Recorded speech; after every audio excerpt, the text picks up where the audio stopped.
Hello. The Health and Disability Commission investigation has now closed, so I can now share information about what actually happened.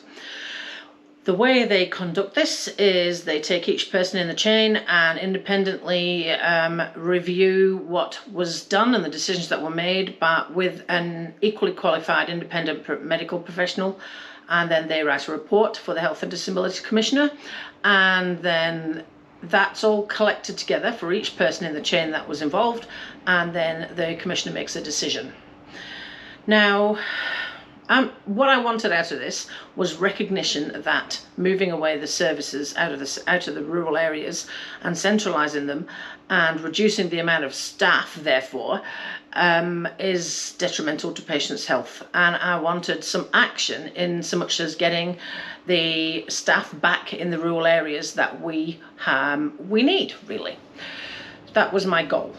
But getting the report written and sent back to me was really quite confronting, and it took me quite some time to digest and accept, to be honest. So what have they found? Well, they found that my original GP made minor errors by not recording the medical notes properly, and that the fact that he didn't write down that I asked for an ABPI and he said no means that it's hearsay. So I get ignored. It didn't really happen, and that's very frustrating. That was the first thing in the line that was a mistake.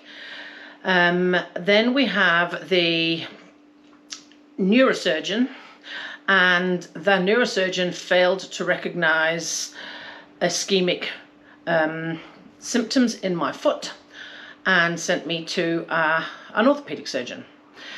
This surgeon was deemed to be at minor fault by not recognising that, and was given a slap on the wrist. Then we get to the orthopaedic surgeon, and the orthopaedic surgeon claims to have checked pedal pulse, which is the pulse in my foot.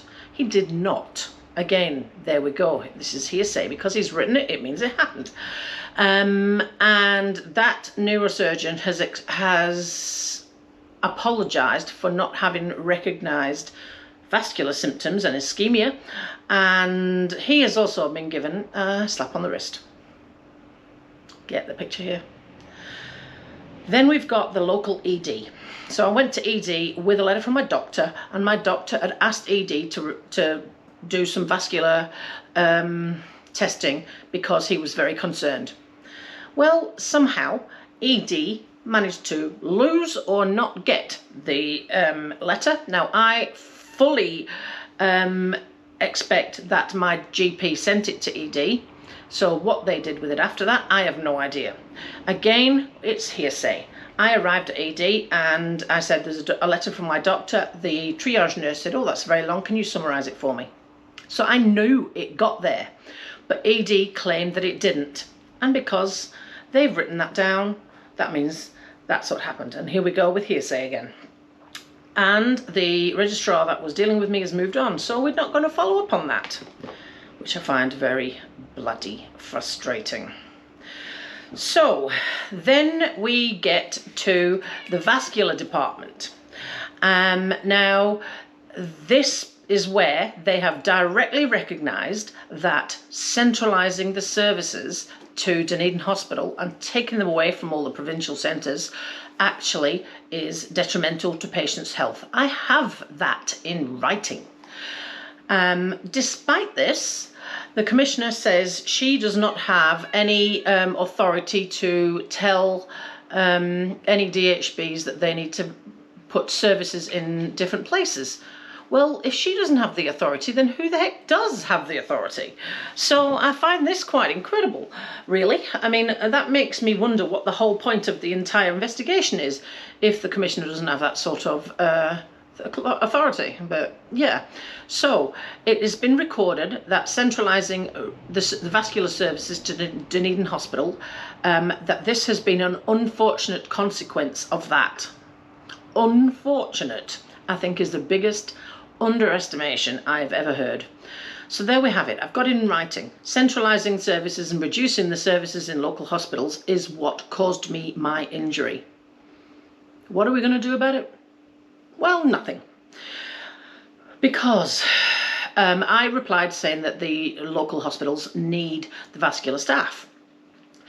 And what they're going to do about it? Well, they are going to send a flow chart to the local hospital, making sure they know all the signs and where to send people to.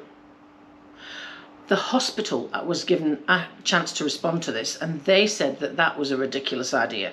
I said that was a ridiculous idea. What use is a piece of paper? They need actual feet on the ground, but nothing is going to be done about that. So, there ends the fight with regards to systemic change. It has been recognised that my loss of my limb is an unfortunate consequence of centralising services away from other areas. But we're not going to do anything about that. How do you think that makes me feel? That makes me feel totally worthless. A worthless statistic that it doesn't matter to anyone. As far as I'm concerned, anything in the medical system where a mistake is made involving catastrophic limb loss or catastrophic functional change, that is not a minor mistake. That is pretty damned major. I don't care if it happens to one person or 2001 people. Numbers should not matter. People are what matters. If one person is injured because of this type of mistake, one is too many. So why is this allowed to happen, and why can it be classed as okay?